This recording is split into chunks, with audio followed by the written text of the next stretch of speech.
Salam, hər vaxtınız xeyir olsun. Bu gün toyuğun ətindən kələm dolması bişirəcəm.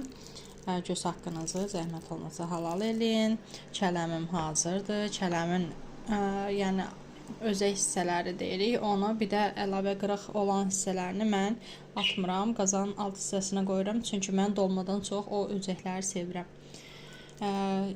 Ətimizə deməklə vurdum. 600 qram toyuq əti idi. Bir doluq yemək qaşığı, bu yemək qaşığından tomat, duzu, istiotu, şirin bibəri.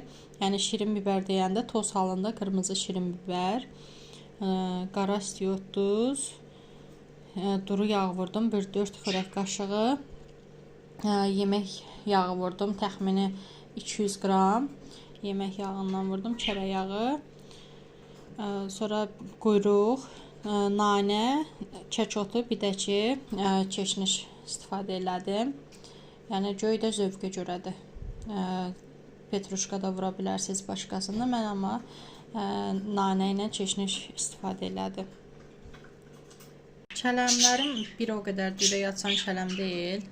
Ona görə də məcbur bir təhər bükürəm. Yəni bilmirəm asılacaq ya yox. Mənim həmişə bükdüyüm kələm dolmaları özüm tərifləməyim baş kimi alınırdı. İndi bu kələmlər yaxşı kələm deyil deyə tez yəni parçalanır. Düzdür, çox mən pörtətməmişəm. Amma ki, necə yaxşı kələm deyil özü. Ona görə də idarə eləyər. Dadı görək necə olacaq. İlk dəfə qeyd edeyim yenə toyuq ətindən kələm dolması. Zəhmət olmasa kanala abunə olmağı da unutmayın. Bəyənin videomu, videoların ardı gəlsin. Bir də bişmə formasını boşqabda çəkəcəm.